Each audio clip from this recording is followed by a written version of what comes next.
Welcome back to Coast Vue. I really enjoyed that conversation with Cynthia as we celebrated Ocean Springs and the wonderful honor that they have gotten as being one of the best small towns in America to shop in. What a cool designation.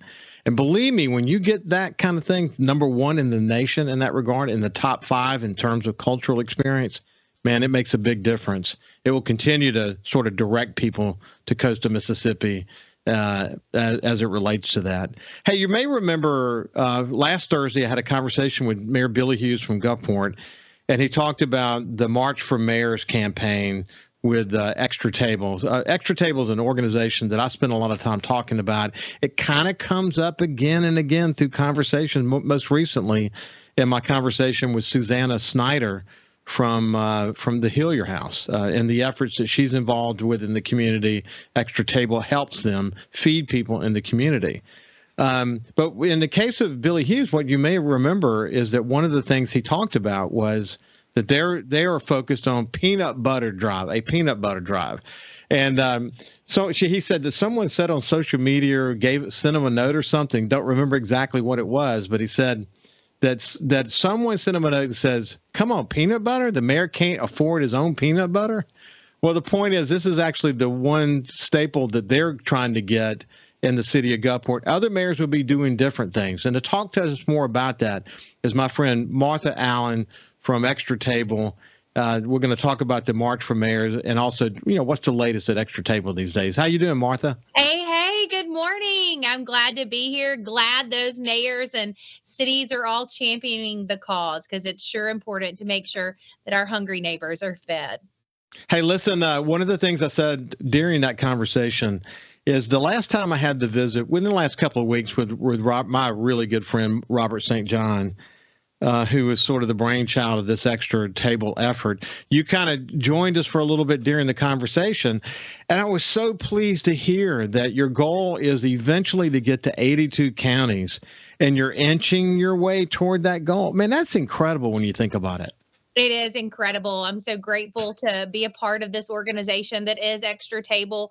We fundraise in order to purchase new, healthy, and shelf-stable food that we deliver to food pantries and soup kitchens for free to their doorstep every single month. So 62 partners now in 2023 receiving a huge, big pallet worth of quality food that mamas and daddies and grandparents can be proud to put on the table for their families, but also good, healthy food so that we are moving that ticker in Mississippi from the hungriest state and the most obese state to a much more quality lifestyle for those families in our state that are hungry.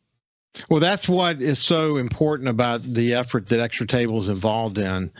It's not just providing food, but it's trying to do it in a healthy way.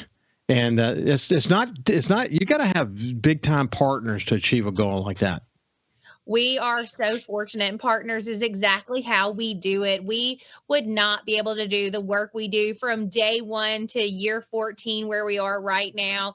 It is an absolute collaborative effort between so many parts, pieces, organizations, people, leaders. It's just incredible because 670,000 Mississippians are hungry. That's 1 in 5 adults. That's absolutely just, we can talk about it, but it's hard to really and truly fathom not knowing where your next meal is coming from. And unfortunately, that is a harsh and real reality for so many Mississippians.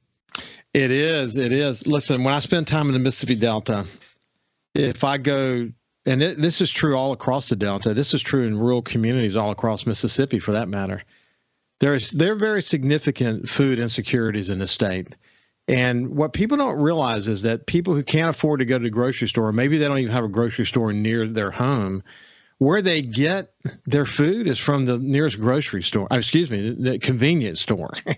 So these little teeny weeny convenience stores that are just scattered all through the Delta and through rural Mississippi, they're not known for having the healthiest food in the world, but a lot of people, that's just the only way they're going to eat is going to a place like that. And that's really sad. And you guys are really focused on trying to turn that around to the best of your ability. You're exactly right. That's our mission. It's not just providing food, but providing quality, healthy food. And, we love to be able to think about our food in whole meals, pasta and pasta sauce, peanut butter and jelly and bread, and just what makes a meal and what kids will eat. And red beans and rice. That's another big one we talk about a lot. But if a family sits down at the table, research shows that education goes up. So we not just look at providing quality food, but providing food that makes meals, because if we can get those families sitting around the dinner table, talking together, we know we can get the education rate of those children to go up, up, up, and break that cycle of poverty, break that cycle of hunger, break the cycle of uneducated citizens in Mississippi. So food is a basic human right, and no one in our state should go hungry. No one should go hungry. That is for sure. So the March for Mayors is this pretty significant effort that you guys are involved in. Tell me about that. How many years has it been going on, and what's your goal, and who's involved? Give me all those details. Well, you Coasties, y'all do it and do it right down there. So we started this event on the coast 3 years ago. It was a mayoral election year. We just happened to notice that. Y'all did not have Mardi Gras, and it was just the perfect storm, a magical opportunity to present this event. It's called March of the Mayors, and we ask the mayors that we support food pantries in their cities across the coast to champion a different healthy, shelf-stable item. So year one, we started with 7 mayors, and I think the mayor of Diamond Head was the first one to say, hey, can I join? This is an amazing cause. I'd love to do this in my community. So we've gone from 7 mayors now to 11 mayors. We have incredible response from the mayors, the cities, the schools. When you're tagged in an event on social media where Gulfport and Biloxi are playing baseball against each other, and the high schools are letting you in the game for free if you bring a jar of peanut butter, it is an important and a purposeful cause. So from now until March 24th. So you've got 2 full weeks to go snag whatever your mayor is collecting and make a donation, and then also mark your calendar to volunteer. Yeah, I had a great conversation the other day with Kenny Holloway, and his brother was AJ Holloway, as you may know, in Biloxi, and he learned a lot from him along the way. But now he's the mayor of Ocean Springs, and he and Fofo have a great relationship, and he and Fofo and Billy Hughes have a great relationship, and that actually expands to most of the mayors across coastal Mississippi. The point that Billy has made in his sort of one coast thought. And certainly I strongly urge people to sort of buy into that concept, because that's the basis for my show, actually, that we're this collection of wonderful communities that make this region really strong. But they both maintain, and Fofo has said this as well, that the communication that's happening among the mayors of coastal Mississippi, while they do compete with one another, they realize that they actually share more common issues than they don't. And they love coming together in something like this, and they have a lot of fun with it too, don't they? Oh, yeah. The magic across, I have to admit, I'm in the Pine Belt. That's where I call home currently. But the magic across coastal Mississippi is it's powerful. It sucks you in. Y'all are such a united, strong group. And it's from leadership all the way down. But yeah, these mayors, they get fired up. They get into it. The elementary schools, the high schools, your churches, your civic organizations. It's really fun because those hungry in our communities, they aren't a voice that's necessarily advocated for the loudest. We forget that people are hungry because many times in life, you don't know someone hungry. You have never experienced hunger. You don't have a family member that struggles with hunger. So, the work that we do at the nonprofit Extra Table is so powerful because without proper nutrition, our children's brains can't develop. A high school student literally can't hear the teacher over their stomach growling. An adult is a danger on a factory floor if they're not properly nourished, and a senior citizen is going to, decline at a rapid pace if they don't have proper nutrition. And so it's just so important that we fight for those that can't help themselves. And in the South, we share a table at all holidays and at all times with family and friends, and we break bread. And it's important that we make sure that those hungry in our communities have food to eat. Mark, I've said this to you before, but you're you're an excellent communicator. But it helps when you communicate something that you're passionate about, that you really believe in.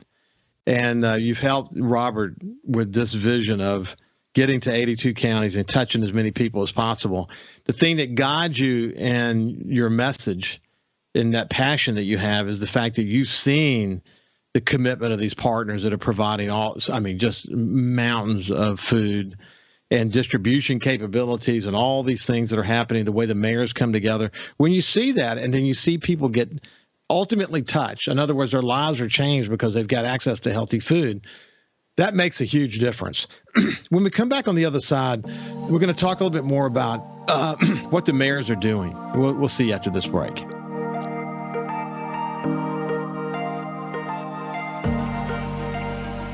Welcome back to Coast Vue. I'm visiting with my friend Martha Allen, who's the executive director for Extra Table.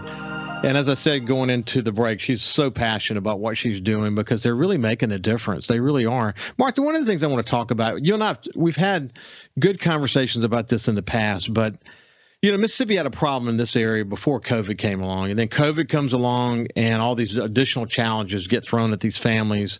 Some lose their jobs, and it's harder to get to places. Some places, you know what I mean? Just the whole situation was jumbled up. Then we come out of COVID, and then we have these inflationary pressures that are on families. And people can talk about how inflation's not as bad as it used to be and blah. The reality is, when you look at the price of eggs and milk and all these other important things, it is a absolute wear on families. They can't make ends meet. And you see that in every aspect of what you do, don't you? I do, absolutely. It's no one's life goal or dream. I'm going to grow up and I'm going to stand in a food pantry line. That standing in a food pantry line is one of the most humbling of moments. Life is as hard as it can get and you don't know where to turn to, but you've got to eat to survive. And that's the mission that we are here on this earth to fulfill. But those low to moderate income families, they were hit when they were already down with COVID. COVID ends. We're all so sick of hearing about COVID, but then the supply chain issues hit us, and then inflation. And when your hours of and your pay are affected by something like COVID, inflation, the supply chain, it's hard to bounce back from that. And many people can't bounce back. Our food pantries have been seeing like massive, is the only way to define it, huge response and increase in numbers since June and July. Since June and July, many of our pantries that were serving, 300 people a week might now be serving, so 1,200 a month might now be serving almost 1,100, 1,200 a week. So what they were pushing out the door food wise, in the summer and early fall months, they're pushing that out in a week now versus a month. It's just the numbers are sky high. It's incredible. Mississippi is the hungriest state, and we've got to really buckle down and continue to take care of those that are hungry in each of our communities. Because when you think of numbers going from 200 and 300 a week to 1,100 and 1,200 a week, families, kids, moms, dads they're needing a basic breakfast, lunch, or dinner like that. Those are extreme numbers. Yeah, Martha, my mind just races when you tell that story and share those metrics, because it helps people understand the nature of the challenge that exists in Mississippi. I say the same people who are hurting for where my next meal is going to come from and the incredible growth in numbers that you just reflected on. These are the same people who can't get good health care in Mississippi. And the list just goes on and on.